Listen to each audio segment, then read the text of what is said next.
ধরুন বড় একটা অ্যাক্সিডেন্টে আপনার হাত আপনার শরীর থেকে বিচ্ছিন্ন হয়ে গেল।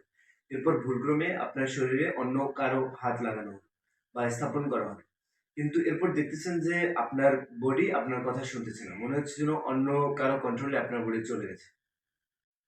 অথবা ধরুন কোনো ঘটনাক্রমে একটি মেয়ের সাথে আপনার পরিচয় হলো। মেয়ের আচার-আচরণ খুবই অস্বাভাবিক এবং মেয়েটি ওর পূর্বের মানে আগের দিনের স্মৃতিগুলো মনে নেই এরকম আরকি।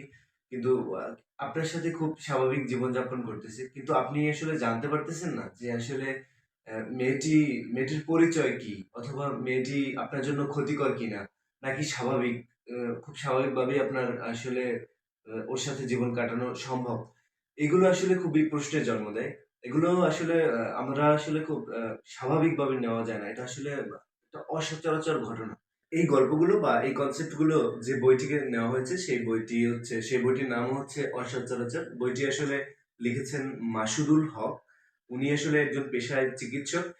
এই বইটিতে আসলে ৫ টি ৫ টি ছোট গল্প আছে। বইটি আসলে একটি উম ছোট গল্প গ্রন্থই।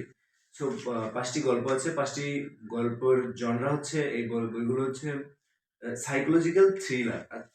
এগুলো পড়লে একটু কিছুটা মানে মানে এগুলো আসলে খুব বেশি সেন্স মেক করে না। কিন্তু আসলে গল্পগুলো পড়লে আপনার ননসেন্স হলেও ননসেন্সকে কিভাবে আসলে সেন্সে পরিণত করা যায়, এই বইটার বিশেষত্ব আসলে সেখানেই।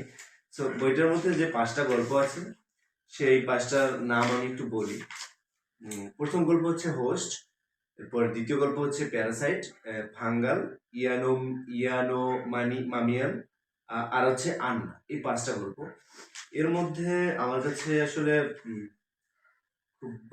খুব ভাল লাগছে হচ্ছে 'ইয়ানো মামিয়া'। এই গল্পটা একটু একটু সবগুলোর চেয়ে একটু ভিন্ন।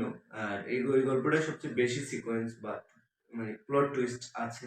এই 'অসচরাচর' বইটা আসলে সাইকোলজিক্যাল থ্রিলার হিসেবেও up to the mark and হচ্ছে দর্শক নন্দিত বলা যায়।